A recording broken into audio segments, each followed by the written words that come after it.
Assalamualaikum warahmatullahi wabarakatuh. Innal hamdalillah nahmaduhu wa nasta'inuhu wa nastaghfiruh wa na'udzu billahi min shururi anfusina wa min sayyiati a'malina. Man yahdihillahu fala mudilla lahu wa man yudlil fala hadiya lahu. وأشهد أن لا إله إلا الله وحده لا شريك له وأشهد أن محمدا عبده ورسوله اللهم صل وسلم وبارك على نبينا محمد وعلى آله وأصحابه ومن تبعهم بإحسان إلى يوم الدين أما بعد. Ma'asyiral muslimin rahimani wa rahimakumullah. Alhamdulillah, pada malam hari ini kita bisa melanjutkan kembali kajian kita membahas kitab Al-Islamu Muyassaran ila Fityanil Islam yang disusun oleh Syekh Ali ibn Hasan Al-Halabi rahimahullahu ta'ala. Islam agama yang mudah, wahai para pemuda Islam. Dan melanjutkan bagian yang ke-23, yaitu al-jihadu fi sabilillah ila fityanil Islam. Jihad di jalan Allah untuk para pemuda Islam. Sampai pada poin yang ke-7. Poin yang ke-7 berkata al-muallif rahimahullah: ويجب على المسلم إذا أراد الجهاد في سبيل الله تعالى أمور. Dan wajib bagi seorang muslim tatkala ia hendak berjihad di jalan Allah beberapa perkara. Jadi perkara-perkara yang diwajibkan bagi seorang muslim yang hendak berjihad. Awwaluha, yang pertama, al-i'dadul imani, persiapan keimanan. Harus memiliki keimanan yang matang. Bi an yakuna sahiba dinin matinin, yaitu ia adalah seorang yang memiliki agama yang kokoh. Wa khuluqin qawimin, akhlak yang lurus. Wa niyatin salihatin, niat yang baik. Wa imanin sadiqin, dan iman yang jujur. Nah, ini diantara persiapan keimanan yang wajib dimiliki oleh seorang yang berjihad di jalan Allah. Harus memiliki pemahaman agama yang baik, akhlak yang baik, niat yang baik, dan keimanan yang jujur. Ini yang pertama. Yang kesimpulannya harus memiliki agama yang baik. Tsaniha, dan yang kedua, al-i'dadul maddi. Orang yang mau berjihad di jalan Allah wajib memiliki persiapan materi. Persiapan materi. Jadi selain persiapan iman yang mencakup seluruh masalah agama, maka ia juga harus memiliki persiapan materi. Di an yakuna musta'iddan fi badani, memiliki persiapan dari segi badannya, tubuhnya. Wa fi quwwatihi, dan kekuatannya, limuwajahatil kuffari wal musyrikin, untuk menghadapi orang-orang kafir dan musyrik. La an yakuna dha'ifan ghaira qawiyyin, ya, bukan orang yang lemah dan tidak kuat. Ya. Jadi faktor kekuatan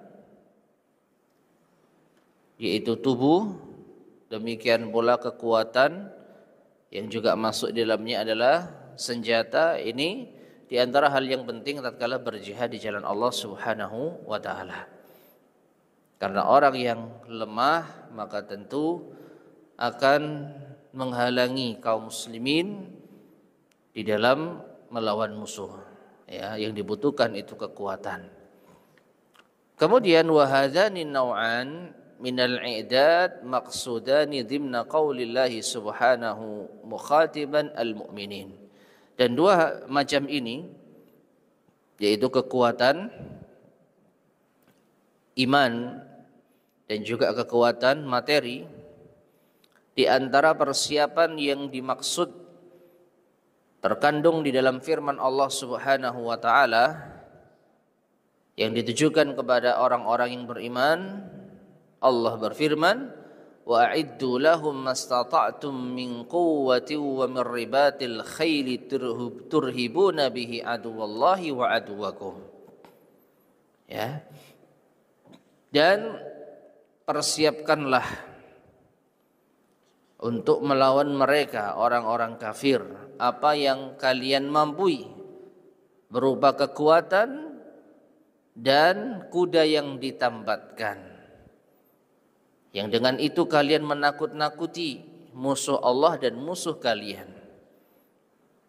Ini dalam surat Al-Anfal ayat ke-60. Ya. Jadi Allah Subhanahu wa taala memerintahkan orang-orang yang beriman untuk isti'dad atau al-i'dad, mempersiapkan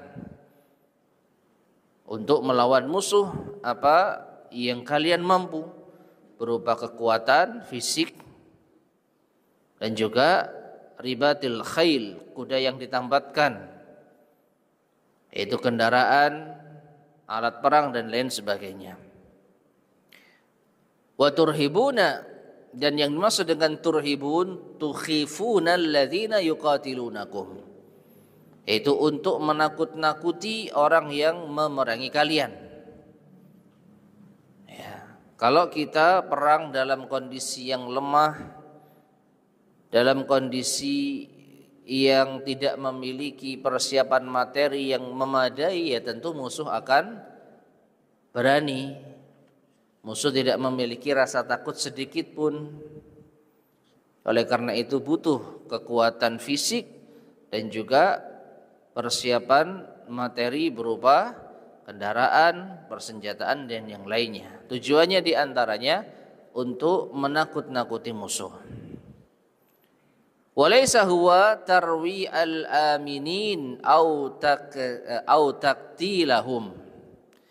Dan ini bukan untuk menakut-nakuti orang yang beriman atau dalam keadaan aman, atau taqtilahum, yaitu mengancam mereka. Ma'asyiral muslimin rahimani wa rahimakumullah. Jadi persiapan yang dimaksud di sini berupa kekuatan dan kuda yang ditambatkan, ya persenjataan dan kendaraan perang katakanlah, itu tujuannya untuk menakut-nakuti musuh. Di mana? Di medan pertempuran, ketika perang telah berkecamuk. Bukan dalam kondisi aman, bukan dalam keadaan tenang. Ya. Kalau dalam kondisi tenang, ketika sebagian kaum muslimin mengangkat senjata, memperlihatkan kemampuan fisik mereka, maka yang takut adalah orang-orang dalam kondisi aman. Ya, jadi tujuannya bukan menakut-nakuti sebagian saudara kita, tetapi tujuan dari ini semua menakut-nakuti musuh di medan pertempuran. Adapun dalam kondisi aman, tidak sepatutnya ya kaum muslimin itu menakut-nakuti saudaranya.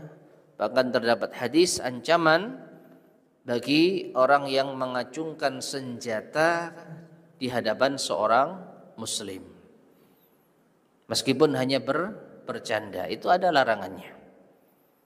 Ya, ada larangannya. Dalam kondisi aman, tenang, seorang mengacungkan senjata di hadapan seorang muslim, maka ini dilarang. Adapun ayat ini berkaitan dengan perang melawan musuh di medan pertempuran. Bukan dalam kondisi aman, memamerkan yaitu kekuatan mereka. Maka ini bisa menakut-nakuti orang-orang yang beriman, mengancam mereka.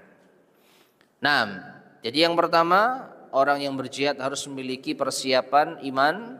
Yang kedua, persiapan materi yang mencakup kekuatan, kendaraan, persenjataan dan yang lainnya. Salisuha, yang ketiga, hal yang wajib dilakukan oleh seorang muslim tatkala berjihad di jalan Allah, i'lanul jihad min awliyail umur. Pengumuman perang itu dari pihak waliul amr, pemimpin kaum muslimin. Wahumul hukamul muslimun, yaitu para hakim. Yang dimaksud hakim adalah pemimpin, pemerintah kaum muslimin. Wal ulama'ur rabbaniyun, dan para ulama rabbani yang mendidik. Ya. Jadi waliul amr, ulil amri itu mencakup ulama dan umara. Ya, ulama memberi nasihat dan masukan, umara yang menetapkan. Ya, umara yang mengesahkan waktunya berjihad misalkan. Maka la an yakunal jihadu mujarrada hamasatin nafsiyah. Jihad itu tidak hanya sekedar semangat membela diri, au atifatin jarifah, atau hanya sekedar meluapkan emosi yang kuat. Ya. Jadi jihad di jalan Allah dalam hal ini memerangi orang-orang musyrikin dan kafir itu bukan semata-mata berangkat dari emosi semata. Bukan hanya sekedar mengandalkan semangat saja. Tapi harus di bawah komando dari pemimpin kaum muslimin. Kalau pemimpin kaum muslimin tidak mengumandangkan jihad, maka kita pun tidak berjihad. Meskipun jiwa kita sudah membara, ya, emosi kita mungkin sudah memuncak. Maka kita harus menanti keputusan dari pemimpin kaum muslimin. Wa innama yakunu mundhabitan biqawaida wa ahkamin takunu sabila najatihi atau najahihi wa tariqan nasri fihi. Dan jihad ini harus sesuai dengan aturan, tertata dengan kaidah-kaidah, hukum-hukum yang itu untuk meraih jalan keselamatan, ya, dan untuk mendapatkan pertolongan. Nah, ini perkara yang cukup penting yang kurang dipahami oleh sebagian kaum muslimin. Ya, setiap ada hal yang bergejolak antara kaum muslimin dan orang-orang kafir, sebagian kalangan tergesa-gesa untuk mengumandangkan jihad. Ya, terburu-buru untuk mengumandangkan jihad. Maka ini keliru. Jihad ada aturannya. Dan aturan mendasarnya adalah harus di bawah komando dari pemimpin kaum muslimin. Tidak berjihad sendiri-sendiri. Tidak berjihad sendiri-sendiri. Belum lagi ada aturan-aturan yang harus dipahami, harus diketahui. Dalam hal ini tentu pembahasan yang sangat luas itu ada di dalam kitab-kitab fikih. Jadi masalah jihad ini kalau kita melihat pada kitab akidah, kitab manhaj atau tauhid, maka biasanya pembahasannya itu sekedar pembahasan yang umum, pondasi asal seperti ini. Jihad bersama dengan pemimpin kaum muslimin. Ini kan global. Yang menjadi apa? Dasar, pondasi. Pokoknya jihad bersama pemimpin kaum muslimin. Fajiran kana au barran, ya, atau birran. Baik pemimpin yang fajir ataupun yang baik.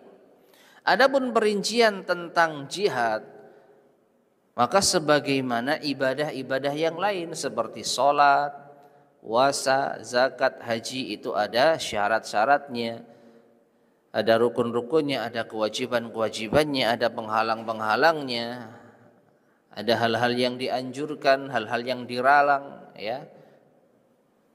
Makanya membahas tentang jihad itu yang lebih lengkap ada di dalam kitab-kitab fikih.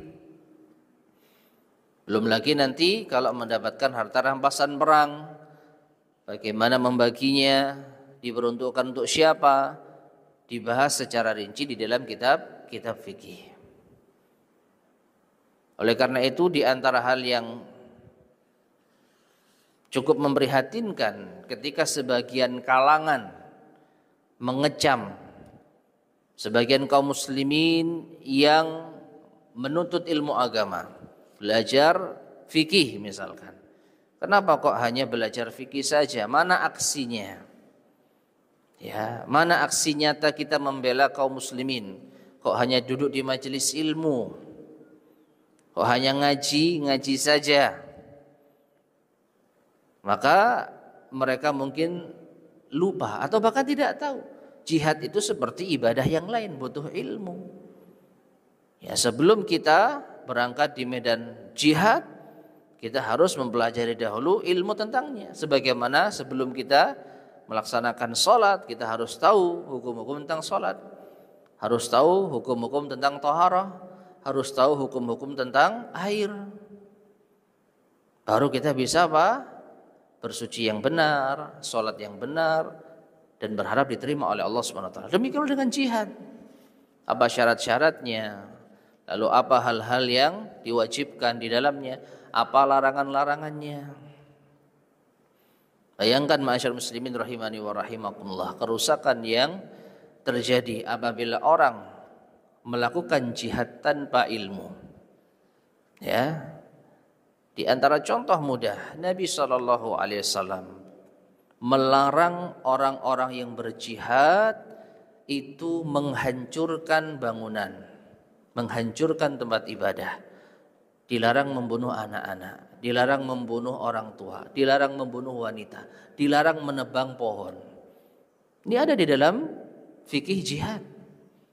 Ya. Namun yang terjadi, naudzubillah min dzalik, sebagian dari kelompok kaum muslimin melakukan teror seperti yang mungkin kita saksikan. Lalu ini di atas namakan jihad. Ini merusak apa? Citra Islam. Jadi sekali lagi jihad itu ada aturannya. Pelajari dulu sebagaimana kita belajar sholat, puasa, zakat. Nanti kalau sudah waktunya kita tinggal mengamalkan. Tapi kalau belum waktunya, belum saatnya, belum memenuhi persyaratan, ya sudah. Ya. Jangan berjihad sendiri-sendiri. Nah ini. Nah, di antara hikmahnya apa? Agar urusan ini betul-betul di bawah wewenang pemerintah kaum muslimin. Taib. Kemudian ma'asyar muslimin rahimani wa rahimakumullah. Allah Subhanahu wa taala berfirman di dalam surat An-Nisa ayat ke-59. Ya ayyuhalladzina amanu atiiullaha wa atiiur rasula wa ulil amri minkum. Wahai orang-orang yang beriman, taatlah kalian kepada Allah dan taatlah kalian kepada Rasul dan ulil amri di antara kalian. Yang dimaksud ulil amri adalah ulama dan umara. Ulama, ahli ilmu, dan umara, pemerintah. Ya.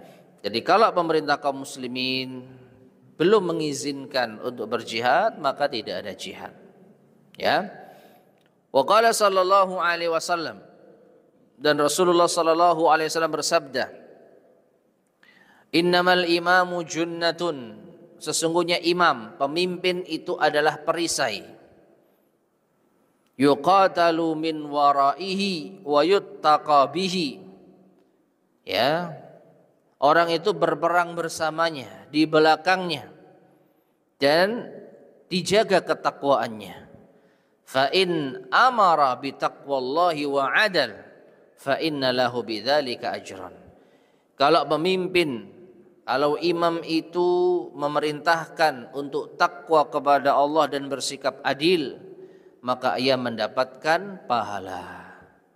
Wa in qala bi ghairihi, tapi kalau imam pemimpin itu tidak seperti itu, tidak bertakwa, tidak adil, fa inna alaihi minhu, maka dosanya untuk dirinya. Dosanya untuk dirinya. Ya. Nah, jadi ma'asyiral muslimin rahimani wa rahimakumullah, ini dibahas oleh para ulama kita, para asatidzah kita tentang kewajiban taat kepada pemimpin kaum muslimin. Nah, di antara bentuk ketaatan tersebut tidak berjihad sendiri-sendiri. Wajib berjihad di belakang mereka. Kalau mereka sudah mengumandangkan jihad, baik pemimpin itu zalim atau pemimpin itu fajir, ahli maksiat, maka kita tetap berada di belakang mereka. Ya. Nah, ini yang ketiga. Jadi wajib berjihad bersama pemimpin kaum muslimin. Rabi'uha, yang keempat, hal yang diwajibkan bagi orang yang berjihad di jalan Allah, iznul walidaini, izin kedua orang tua. Izin orang tua. Dalilnya an Abdullah bin Amr radhiyallahu anhuma qala, dari Abdullah bin Amr radhiyallahu anhuma ia berkata, Ja'a rajulun ila an-nabiy sallallahu alaihi wasallam fasta'dzanahu fil jihad. Ada seseorang yang datang kepada Nabi sallallahu alaihi wasallam meminta izin kepada beliau untuk berjihad. Faqal, maka Nabi sallallahu alaihi wasallam bersabda, ahayyun walidak, apakah kedua orang tuamu masih hidup? Qala, orang ini mengatakan na'am, iya. Faqala sallallahu alaihi wasallam, maka Rasulullah sallallahu alaihi wasallam bersabda, fa fihima fajahid, maka berjihadlah kepada keduanya. Wa fi riwayatin ukhra, dalam riwayat yang lain, idhab fabirrahuma, pergilah, maksudnya kembalilah dan berbaktilah kepada keduanya. Nah, ma'asyiral muslimin rahimani wa rahimakumullah, jadi jihad ini perlu izin kedua orang tua, khususnya bagi seseorang yang masih memiliki keduanya. Nabi SAW ketika mengetahui ada seorang sahabat yang ingin berjihad, namun ternyata belum izin kepada kedua orang tuanya, disuruh kembali. Bahkan berjihadlah kamu terhadap orang tua. Maksudnya apa? Berbaktilah kepada mereka. Bahkan dalam kisah yang lainnya, ya, pemuda yang datang ini mengatakan, aku tinggalkan kedua orang tuaku dalam keadaan menangis. Jadi dia merasa bangga, ya, secara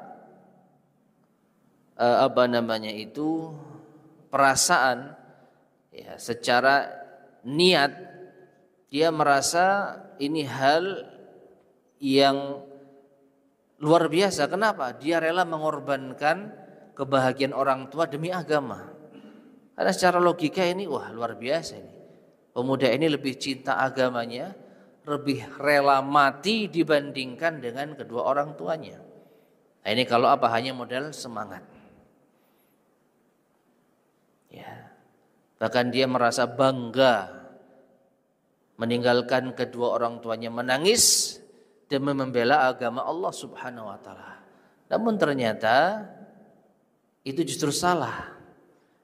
Bahkan Nabi SAW mengatakan, irji ilaihima, kembalilah kamu kepada keduanya.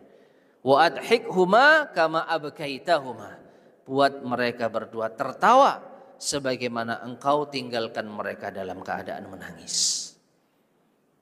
Ya, jadi perintah Nabi bukan hanya kembali saja. Kembali buat mereka tertawa sebagaimana kau tinggalkan mereka dalam keadaan menangis. Padahal kalau kita cermati, ya, sebenarnya Nabi mungkin butuh seorang pemuda yang pemberani, rela mengorbankan semuanya demi agama Allah Subhanahu wa taala. Tapi aturan jihad bukan hanya sekedar semangat, bukan hanya sekedar berani. Ya.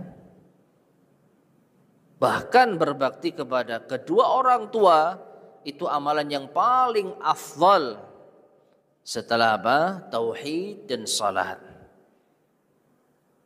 Ya, baru setelah itu jihad. Nah, di antara faedahnya adalah jihad itu butuh izin orang tua. Nah, para pemuda yang kita jumpai, mungkin pernah kita lihat mereka pergi katakanlah ke luar negeri, yang mungkin tidak pamit kepada orang tuanya, tiba-tiba sudah berada di negeri konflik. Nah, ini jihad macam apa? Pamitnya ngapain pamitnya? Pamitnya mungkin dagang, pamitnya mungkin kerja. Sampai di sana ternyata apa? Dia mengaku berjihad. Ya. Demi membela kaum muslimin yang ada di negeri yang jauh sana.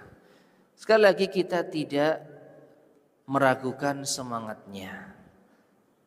Kita tidak meremehkan pengorbanannya, tapi masalahnya ada aturan yang harus dijaga. Bukan hanya sekedar semangat, bukan hanya sekedar logika dan perasaan.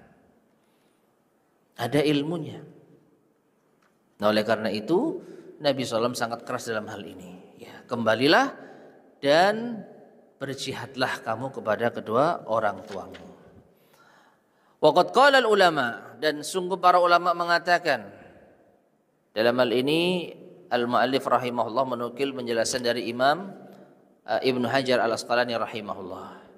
Qala jumhurul ulama, mayoritas para ulama mengatakan yahrumul jihadu, haram jihad. Perhatikan ya, ini bukan perkataan saya, tapi perkataan Imam Ibnu Hajar yang menukil penjelasan mayoritas para ulama, bukan hanya segelintir. Yahrumul jihad, jihad itu haram. Idza mana al abawani au ahaduhuma, apabila dilarang oleh kedua orang tuanya atau bahkan satu di antara mereka. Jangan ya nak, di sini saja. Maka kalau dia memaksakan diri untuk berangkat jihad, maka haram hukumnya.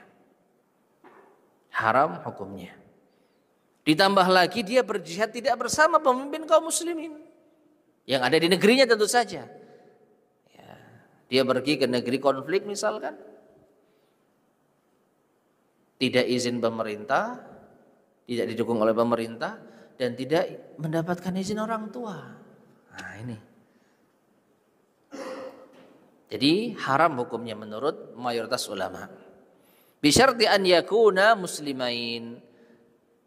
Syaratnya kedua orang tuanya muslim.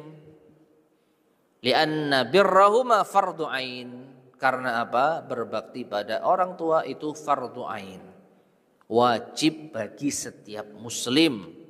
Wal jihadu, sedangkan jihad fardu kifayatin, itu fardu kifayah.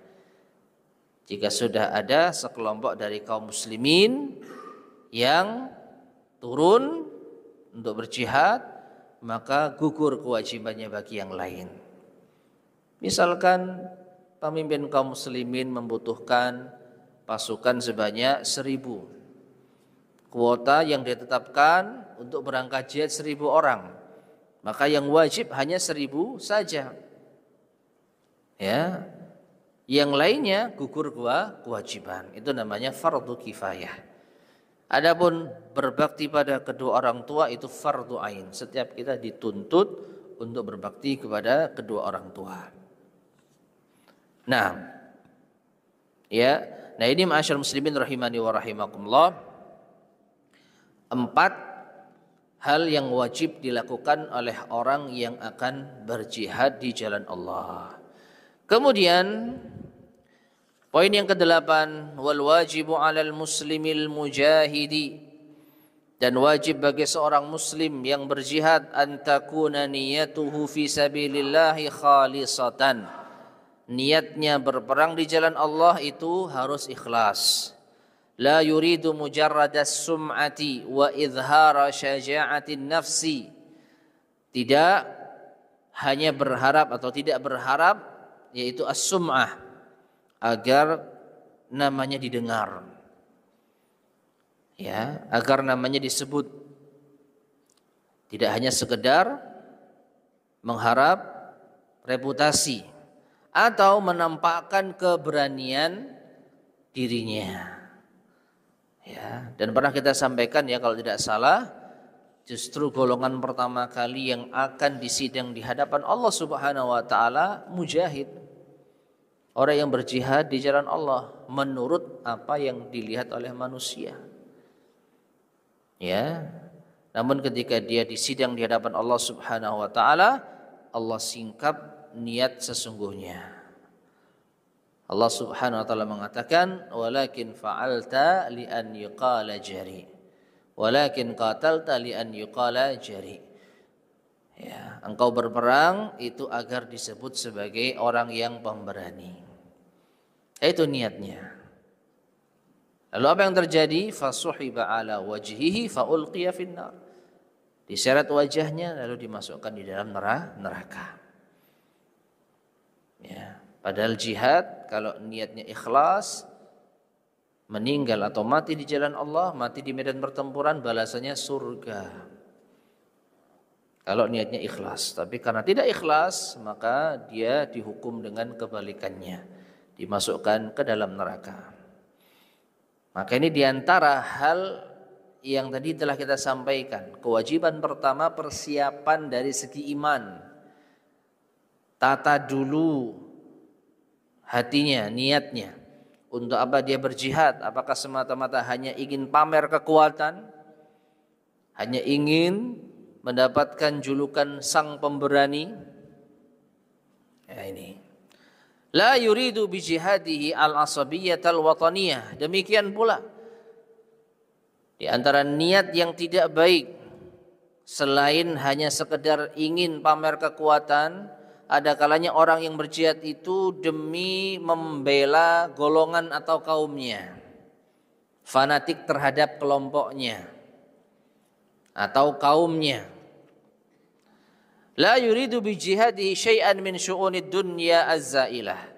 Orang yang berjihad wajib ya di dalam hal ini untuk menata niat, tidak mengharapkan dengan jihadnya tersebut sesuatu dari urusan dunia yang akan sirna. Ya. An Abi Musa al-Asy'ari radhiyallahu anhu qala.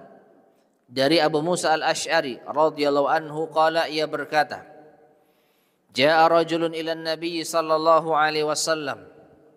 Ada seseorang yang datang kepada Nabi sallallahu alaihi wasallam. Faqal, lalu orang ini bertanya, Ar-rajulu yuqatilu hamiyatan.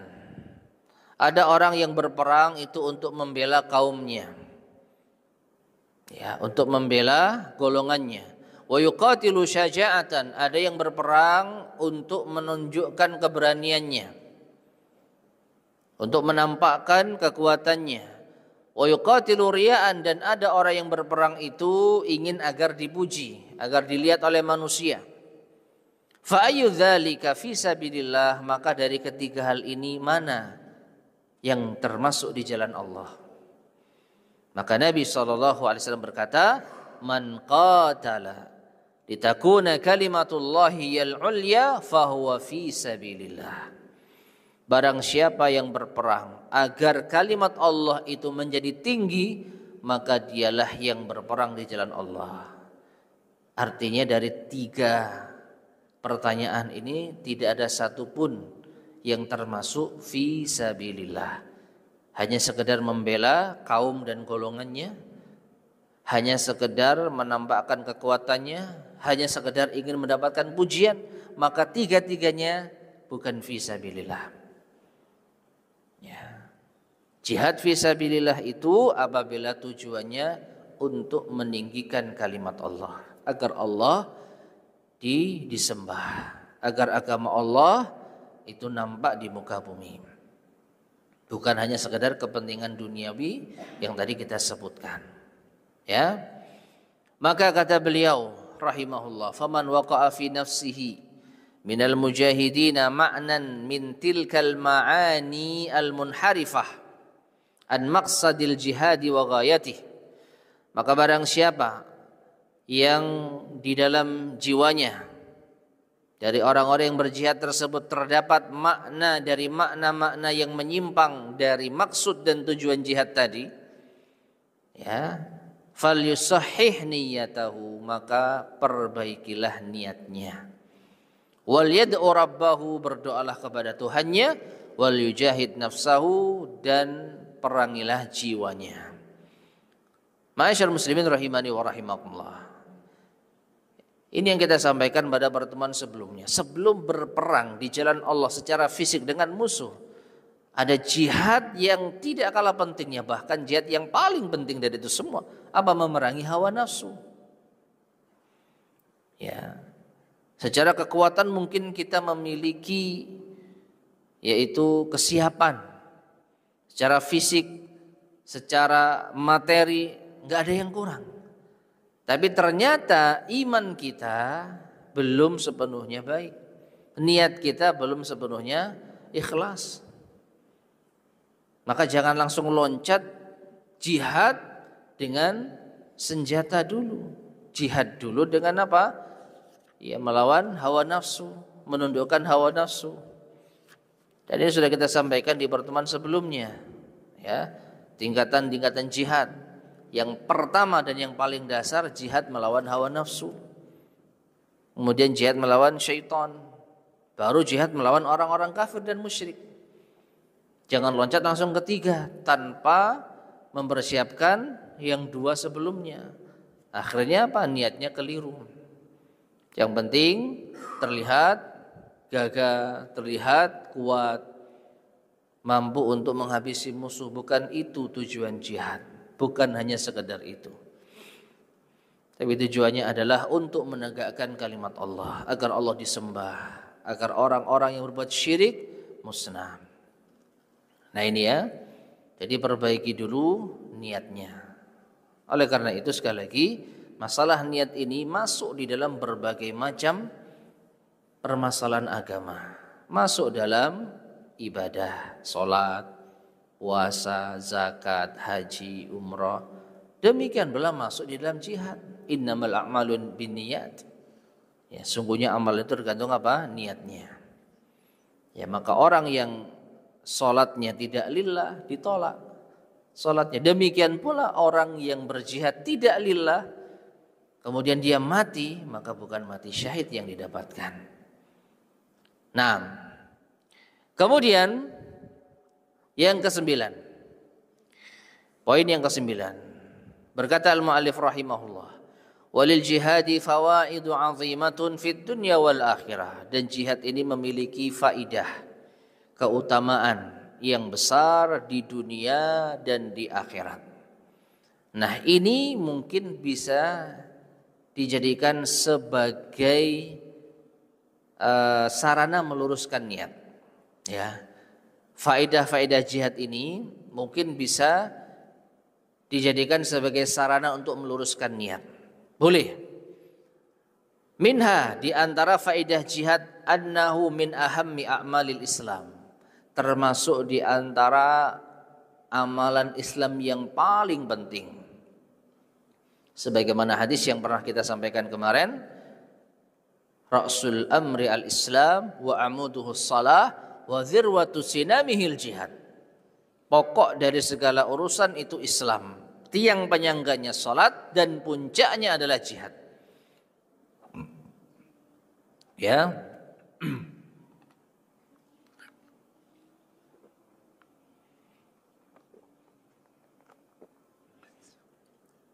Jadi orang termotivasi untuk berjihad karena ingin menggapai puncak agama Islam, boleh. Ya. Dia berharap bisa mengamalkan puncak dari agama Islam. Boleh. Kemudian yang kedua, dalilun ala imanil muslim. Di antara faedah jihad adalah dalil atas keimanan seorang muslim, wa husni dhannihi bi rabbih, dan baik sangkanya ia kepada Tuhannya. Kalau orang sudah mau mengorbankan jiwa dan raganya untuk berperang di jalan Allah, maka ini tanda keimanan. Maka ini tanda baik sangkanya ia kepada Allah Subhanahu wa taala. Ya, husnuzan kepada Allah. Kemudian di antara faedah jihad pula fihi i'la'u kalimatillah wa raddul kufri wa ahli, untuk meninggikan kalimat Allah. Agar kalimat la ilaha illallah itu menggema di muka bumi, dan untuk membantah orang-orang kafir dan pengikutnya.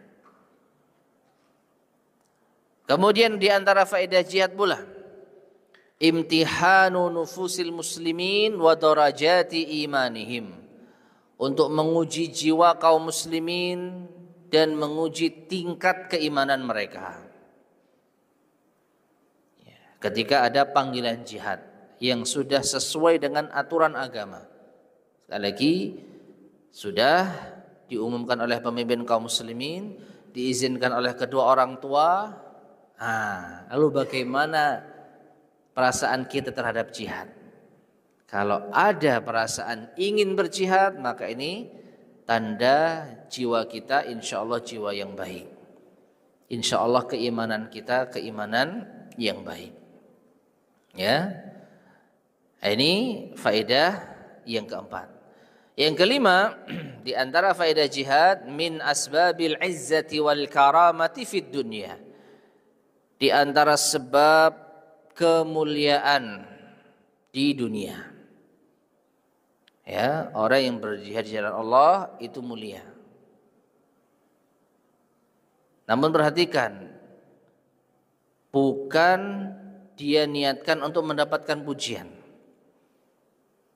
Ya. Jadi orang yang berjihad di jalan Allah, kalaupun dia meninggal mati syahid, lalu namanya itu dipuji, namanya itu dijadikan sebagai motivasi, maka ini tidak mengapa selama niatnya tidak seperti itu. Niatnya bukan untuk mendapatkan pujian. Dan banyak kita jumpai para sahabat yang Masya Allah, mereka tewas di medan pertempuran ya, dalam keadaan niatnya lillahi ta'ala dan mendapatkan pujian dari manusia setelahnya. Ya, siapa yang tidak kenal Hamzah bin Abdul Muttalib radhiyallahu taala anhu? Ya. Di antara kaum muslimin mungkin termotivasi menamai anak-anak mereka dengan Hamzah karena mungkin bukannya sekedar pamannya Rasulullah, tapi apa? Karena seorang mujahid yang tewas di jalan Allah, pemberani. Ya. Namun sekali lagi, kalau niatnya ingin mendapat pujian tidak benar. Tapi kalau ternyata dia niatnya ikhlas lillahi ta'ala, kemudian Allah muliakan dia setelah meninggal dengan dipuji-puji namanya, maka ini tidak mengapa. Ini termasuk di antara busyra, kabar gembira bagi seorang muslim. Ya. Nah ini. Kemudian faedah jihad yang terakhir, yaitu yang keenam, min asbabi dukhulil jannati fil akhirah. Di antara sebab masuk surga di akhirat. Jadi di dunia orang yang berjihad itu mulia, dan di akhirat ia masuk surga. 6. Taib. Kemudian poin yang terakhir, poin yang ke-10. Qala al-mu'allif rahimahullah an Abi Hurairah radhiyallahu anhu. Dari Abu Hurairah radhiyallahu anhu, anna Rasulullah sallallahu alaihi wasallam qala, bahwasanya Rasulullah sallallahu alaihi wasallam bersabda, la taqumus sa'atu hatta yuqatilal muslimuna al-yahuda. Kiamat tidak akan tegak hingga kaum muslimin memerangi orang-orang Yahudi. Fayaqtulahumul muslimun hatta yakhtabi al-yahudiyyu min wara'il hajari wasyajar. Maka kaum muslimin akan memerangi mereka hingga orang Yahudi itu bersembunyi di balik batu atau pohon. Fayaqulul hajaru awi syajar, maka pohon atau batu itu bisa berkata, bisa berbicara, ya muslim ya Abdullah hada yahudiyun khalfi fata'al faqtulhu. Wahai muslim, wahai hamba Allah, ya, di balik ini ada orang Yahudi. Di belakangku ini ada orang Yahudi. Ya, siapa yang berkata batu atau pohon? Maka datanglah dan bunuhlah ia. Illal gharqad, kecuali pohon gharqad. Fa innahu min syajaril yahud, karena ia termasuk pohonnya orang Yahudi. Kalau gharqad tidak memberitahukan keberadaan orang Yahudi. Ya. Hadis ini hadis yang sahih, ya, hadis yang ma'ruf di antara tanda akhir kiamat nanti. Wa'dallah la yukhlifullahul mi'ad. Ini adalah janji Allah dan Allah tidak menyelisihi janjinya. Taib. Kemudian al-muallif rahimahullah menutup pembahasan dengan doa, Allahumma waffiqna li asbabil jihad wa aqim fina alamal jihad warzuqna syahadata khalisatan fi sabilik. Ya Allah, berilah kita taufik sebab-sebab jihad dan tegakkanlah jihad di dalam panji kami dan berikanlah kami syahadah ikhlas di jalanmu. Intah. Taib, sudah masuk waktu Isya? Nah, fadhal, silakan azan terlebih dahulu.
Bismillahirrahmanirrahim. Masyarakat muslimin rahimani wa rahimakumullah. Hadis yang terakhir atau bagian yang terakhir yang disampaikan oleh al-muallif rahimahullah, yaitu tentang hadis kaum muslimin akan memerangi orang-orang Yahudi. Ini diantara dalil bahwa jihad itu tetap tegak hingga akhir zaman. Ya, jadi syariat jihad itu tetap tegak hingga akhir zaman. Karena ada sebagian kalangan yang menganggap jihad itu sudah tidak berlaku. Setelah Nabi SAW menaklukkan kota Mekah, maka tidak ada lagi syariat jihad. Ya, maka ini keliru. Namun juga sebaliknya, jihad ini tidak sekedar dengan semangat. Makanya Ahlussunnah wal Jamaah pertengahan di dalam majalah jihad. Tidak bermudah-mudahan di dalam berjihad, tapi juga tidak menolak syariat jihad. Dan kita dihadapkan pada dua kubu yang saling bertolak belakang, yang saling bertentangan. Di satu sisi ada yang ingin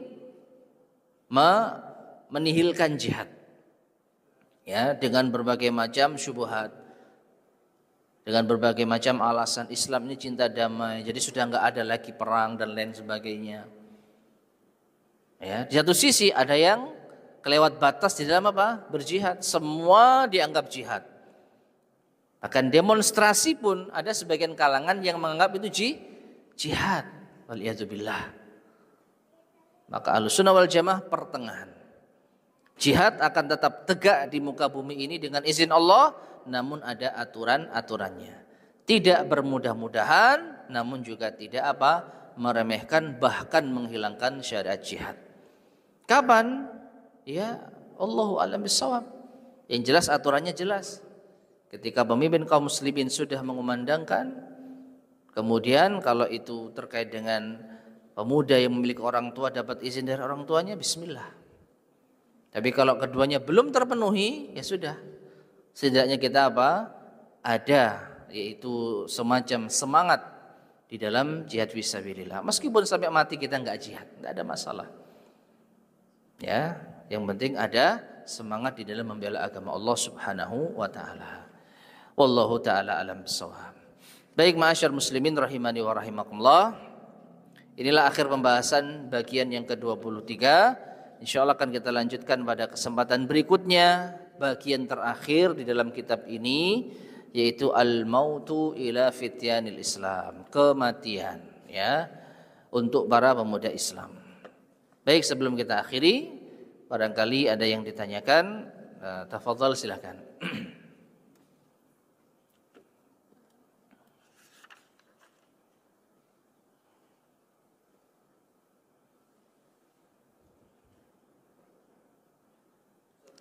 Ya.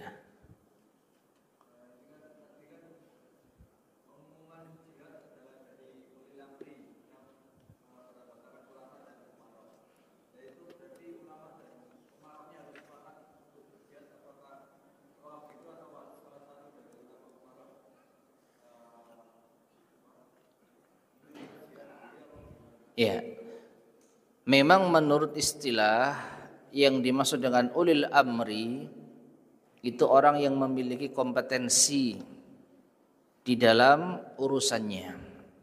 Dalam hal ini ulama dari segi keilmuan dan umara dari segi penetapan keputusan. Dua hal ini tidak bisa dihilangkan dalam unsur ulil amri. Meskipun prakteknya tentu salah satu lebih mendominasi. Dalam hal ini ya tidak bisa kita pungkiri umara yang memegang kekuasaan penuh. Makanya kalau keduanya itu berkolaborasi dengan baik, insya Allah baiklah urusan. Ulamanya memberi masukan, nasihat, arahan. Umaranya tinggal memberi keputusan. Tapi kalau ternyata tidak jalan, ya kembali kepada siapa yang memiliki wewenang di dalam mengatur masyarakat, memobilisasi massa. Siapa ini wewenang siapa? Wewenangnya umara, pemerintah. Sedangkan ulama ya wewenang mereka adalah memberi nasihat, ya, mengajari umat dan lain sebagainya. Jadi idealnya dua-duanya jalan. Tapi keputusan final tetap pada umara, pemimpin kaum muslimin. Ya seperti itu ya. Wallahu a'lam bishawab. Ada lagi yang tanyakan?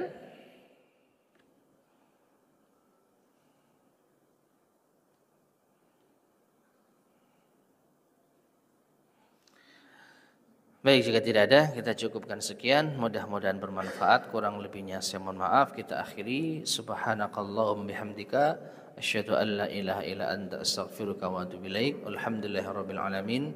Wassalamualaikum warahmatullahi wabarakatuh.